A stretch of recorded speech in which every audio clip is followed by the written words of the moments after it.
What are you training for? Life. Welcome to Train for Life, a podcast brought to you by ISI Elite Training. I'm Adam Rice, founder and CEO, and we'll be hosting this alongside Amanda Hall, our COO. Tune in weekly as we explore topics on personal and professional development to help you level up in all aspects of your life. We call this Training for Life. All right, in today's episode, we are going to be talking about habits, and specifically habits that support the life you want to live. So, I think we could probably define 20 to 30 habits that are good, and then probably also habits that we need to drop. But let's talk about the category of feeling good. So what are some habits that you have, Amanda, that help you feel good? Because that obviously is inherently critical to living the life you want to live. So for me personally, working out is obviously a habit that makes me feel good. So much so that I don't even like to take a rest day because I look forward to it.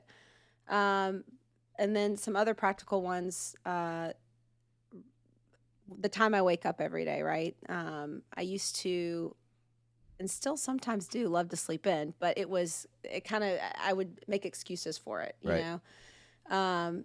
But now I've found that for me, to have the time I need in the morning and to be up and feel my best, getting up at the same time, even on the weekends. Yeah. That was really the big part where I would sleep in and then I'd be, backtracking all week. So I get up every morning at 6 a.m., set my alarm. I've actually started to push that earlier and earlier because I found that waking up earlier, I have more time. I feel more prepared for the day. I can do some of the things that I really want to do in the morning for myself. So early time get up. And then another habit for me is I do not like to eat after 8 o'clock at night. I sleep better. I feel better when I wake up. It's kind of like it also sets my evening time for, if I've eaten by 8 o'clock, some of the other things that I do to ensure I'm ready to go for the next day happen underneath that. So those are three really practical things when I talk about feeling good that are habits I do. I'm sure there's plenty others. Yeah, I mean... What about you? Yeah, feel good. What are they?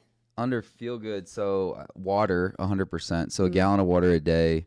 Can't say that I'm the best at it. Right now, I'm in a great place with that. But water for me, drinking a gallon a day, and we're gonna get to this, but I think all of this comes down to knowing yourself without placing limiting beliefs. Because I think it's really easy to say, this is just the way I am and not grow. But also I think it is equally important to say, this is who I am, meaning this is how I'm wired. If I'm naturally not an organized person, it's not to say you're going to be unorganized, but you got to put things into place, habits into place that are going to make you more organized. So I think so much of it comes down to self-awareness, right? And so under feeling good, I had working out for sure, because that builds confidence through my body, but also mental clarity and obviously the endorphin release. Right. Movement first thing in the morning. So moving my body doesn't mean I'm necessarily always, like this morning I did 25 minutes of cardio, light, steady state cardio. But it puts me in a place mentally where I feel like I can take on the day. Sleep. If I get under 6 hours, you don't want to be around me. So being intentional in how I prepare at night and making sure that I am getting sleep. And that's tough because I think right now at the stage I'm in, my kids are 3, 7, and 9, so they're going to bed at 8 o'clock. So it's easy because I'm up at 4:30 every morning. But that's going to become more challenging. Like you have a 14 and a 17-year-old. Right. So I'm sure that's challenging. Bedtime's like 11 o'clock. Exactly. Right. And I know you always talk now about your quality time. Right. That's what's changed. Yeah. And then I would say lastly for me is supplementation. So always learning and not looking at supplementation as a shortcut, but looking at it as a way to supplement everything I'm doing. I'm sure we'll do an episode on this in the future, but I'm really getting really big into anti-aging and longevity and all the study around that. So we'll save that for another episode. But that is a key component, I think, to feeling good. If we kind of go towards this route of knowing yourself, as an umbrella category here, what are some habits that you've instilled, knowing who you are, knowing your personality type, knowing you're an Enneagram 8, that Right. habits that you have in place to help you? I know you said earlier about around a calendar. Yeah. So yeah. And helping me in what way? Just in knowing myself or knowing my natural tendencies to, yeah. Yeah. Yeah. I mean, for me, time management is big. And honestly, the depending on the role that you're in, the more you have people who are accountable to you, you have to be accountable to yourself.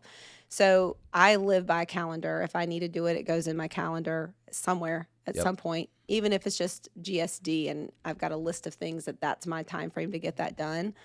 If it's not on my calendar, the likelihood that it's going to happen is small. So managing my time so that I can get everything done that I need to get done. I don't understand if people don't use their calendar. I don't know how you keep up with everything that you need to do. It gives me anxiety because I'm Yeah, the same way. yeah, I have to use it. that's a big one. And then, I mean, part of that time management even goes into being intentional with the things that make me feel good, which means working out. I have that in my calendar, Right. right? And I'm, booking my sessions on the app in advance typically, or I'm making sure the night before I've got everything in place for the next day. But that to me, to show up and be successful, is a big part of just running my day. Yeah. What about you? I think knowing yourself, it comes down to, like, naturally I'm not an organized person, right? So like 100% the calendar, everything I have to do that day, whether it's personal, like it could be, I don't know, say I'm in charge of booking a vacation, like I'm putting it in my calendar. Right.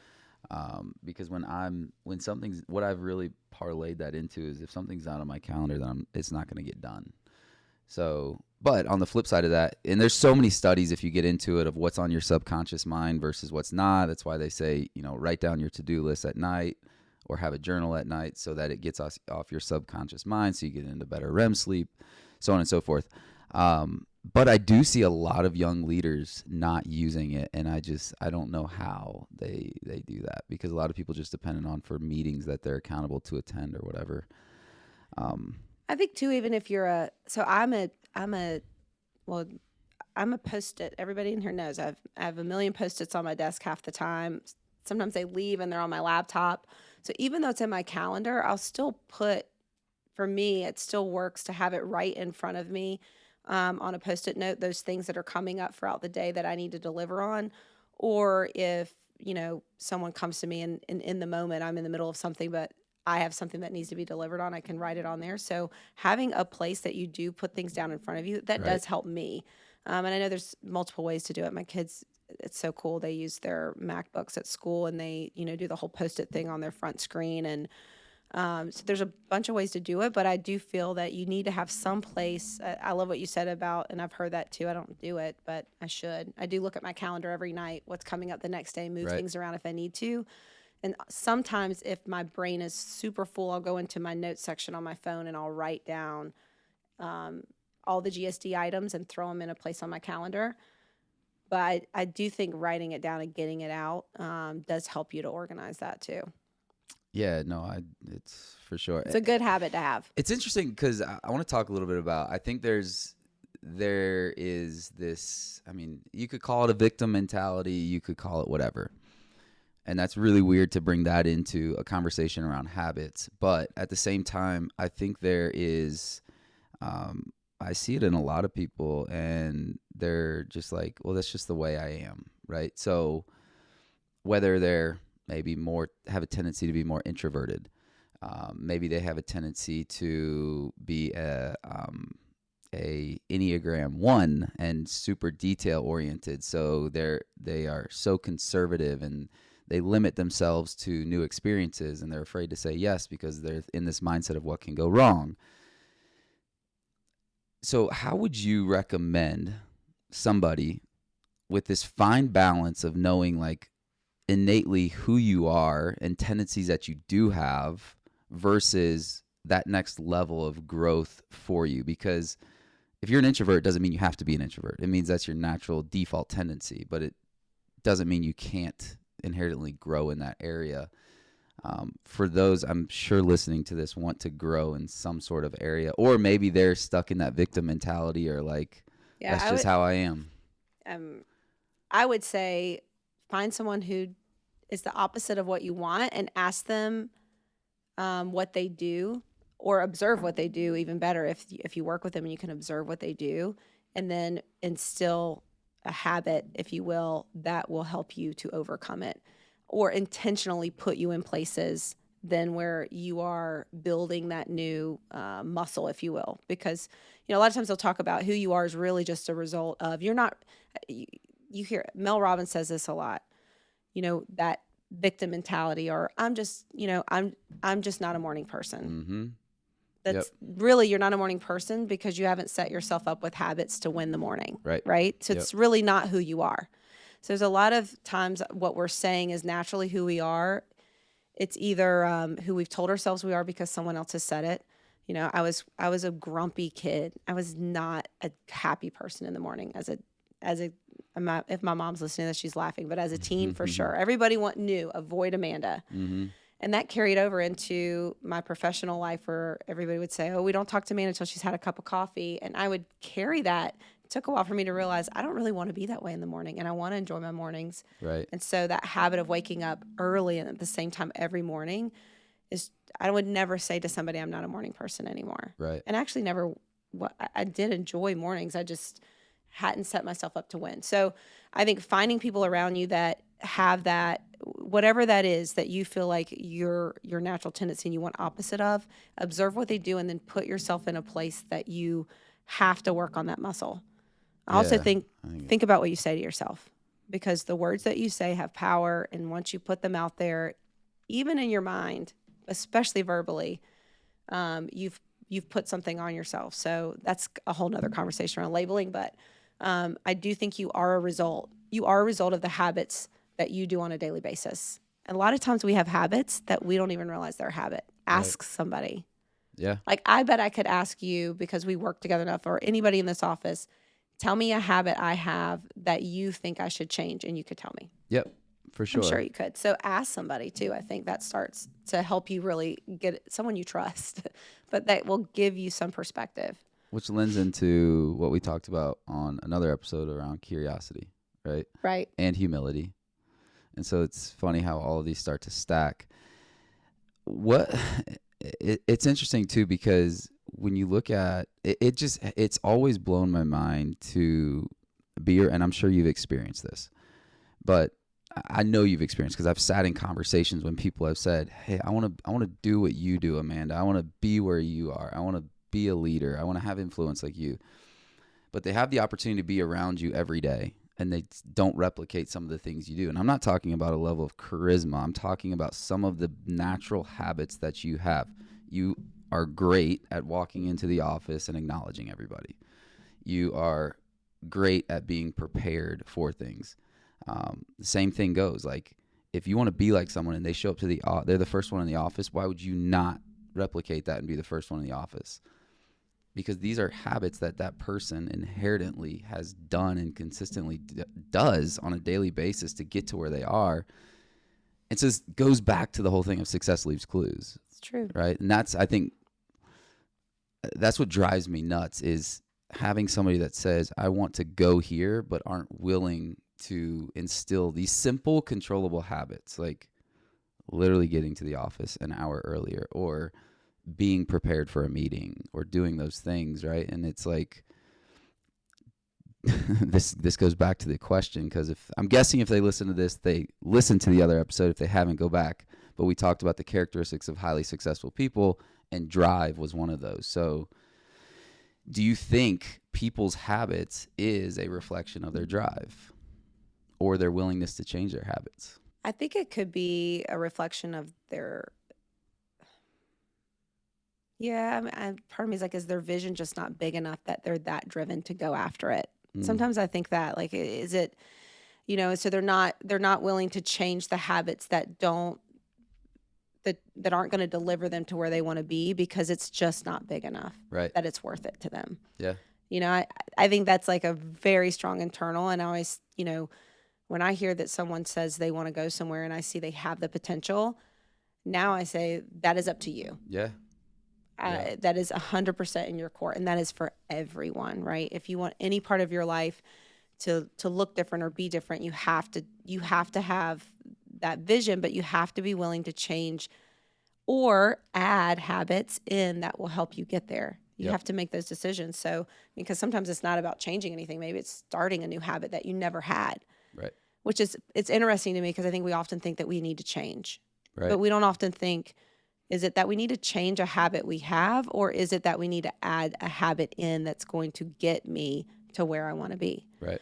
The habit of spending more time learning on a certain skill set that you need to get, if you're starting a business and you need to understand marketing and how to run digital ads, are you willing to take the time to create a habit of learning and studying for the first hour of every day to learn all these new skill sets that you need? I don't know. Right. I just, to me, I think it goes back to if what you're after in life isn't enough to make you be driven, it's not big enough. Your Yeah. vision's too small, I love that. Let's wrap this with I am in no way claiming that you're the best mom in the world or I'm the best dad in the world. I know I can speak for me, very far from that. But being someone that, has grown in their career and leading a big national brand, what habits do you have as far as being a mom, a busy mom, that you put in place to be intentional with your girls, to make sure they're getting the time that they need? Yeah, I think it changes I would just preface that depending on the age your kids are at, there's a lot of grace that you have to give yourself as a parent, which I think by the time you have a 1-month-old, you understand that. But I think that changes as they get older because their needs change. And depending on where you are, you change, right? Everybody's evolving. But some things that we've done, we've always kept in place, in our house, some practical things. One, Sunday is church. Every spring break when they started school, but we did this before that actually. We were very intentional. We just didn't have to go based off a calendar for Right. school. But every spring break, we do a vacation together. Every summer, we do a week-long vacation together. Christmas, typically between Christmas and New Year's, we're together. So we have this dedicated windows of time throughout the year. And, when they're young, I want to say it's still just as important, but Yep. when they become young adults in them, my 17-year-old works, drives a car, she's got a life she's able to go to without me. Yep. Those chunks of windows of time, whatever that looks like for you and your family to decide on, I think are key, and they're memories and experiences that your kids will never get back. One thing now that I do that I have teenagers that I didn't before because they are going to bed after me is when I leave for work in the mornings, I'm intentional about going up and telling them to have a good day and giving them a hug because, their time clocks are different, mine are different. But when they were young, it was putting them to bed at night, right? And that was, being very intentional with, time at night for bedtime, bath time, all those things. So, those to me are just a couple small things I could think of. I'm sure there's plenty more, but those are the areas that to me right now really stand out with the age that they're at. What about you? Yeah, we were actually talking about it yesterday. I think we're all driving back from the workout, and I was like, I think from my standpoint, and again, I 100% agree. Like, I don't know what it's going to be like when they're 12, 14, 16. I'm sure it's going to be radically different. But I think we all agreed when we were talking, it's not about the time you spend, it's about the quality of time, right? Because you can be around them for 3 hours, but are you present? And I was just saying, like, I don't know, for me, it's I don't like sitting down and, like, I feel guilty saying this, but just being transparent, like, I don't like sitting down and playing with toys with them or reading books or doing those things. Right. And part of me is like, man, you're a dad, like, you should love that. But then the other part of me is when they just want your time and attention. And so a habit for me, and this is a newer one, probably in the past 3 or 4 months, is just taking them places that I want to go. Not radical, like crazy vacations, but like if I want to go to the Panthers game, or I want to go to whatever. It's just like bringing them along for a workout, bringing them along to just things that I like, and inherently we can connect on that level, right? And we actually got pretty deep in a conversation around like, what are the things that you remember as a kid? And it wasn't, oh yeah, my dad sat on the floor and played toys. You said my dad took me to his office late at night. I was the only one that he'd take. He worked nights as a CPA. Yeah. So I think it's us as parents, we tend to get guilty around things, and I think it's giving ourselves grace, especially when we're really driven and are attacking a better and bigger life for us and our family and all of that. But really playing to your strengths and knowing what do you like to do, where you're going to be most present with those kids, because that's really what matters. Yeah, and I think that, and circling back to just overall habits, it's interesting how your kids, the habits that you choose for yourself, like the waking up early, getting a workout in every day, they notice that. They notice, like, are they going to learn? I mean, a lot of what we learn from habits comes from our childhood, good, bad, right? Yep. So even beyond the habits you have with them, to be intentional with your kids is the habits that they learn and pick up on from you, and how they, I can see the good and the bad in both my kids for me, Right. Yeah. 100%. It's actually, if you look at your children, especially when they become teenagers, you'll start to say like, man, I was like that, Yeah. but it could be a learning opportunity too. But I think as anybody who's a parent on this, but I just think in general, think about the people that influence around you and the habits that you have and how those habits are going to carry down and they're infectious. It's energy, right? It's influence. So I would say probably one of the biggest rewards is seeing my kids have good habits that they've picked up on from myself and my husband, Andrew, right? And that to me really is a big win. So whatever your motivation is for the habits or the things you need to add or change, just know that as a parent, there is a part of that is building up in your kids. So good. Yeah. And the common theme between this entire season is, guess what? It's all in your control. I think that's the coolest thing, is like all of it is in your control. You just got to be intentional to it. So that's a wrap for this episode. We will continue on with season 2 on our next episode, and we're going to dive into a really cool topic. Not that this one wasn't, but you don't want to miss it. See you on the turf. See you on the turf.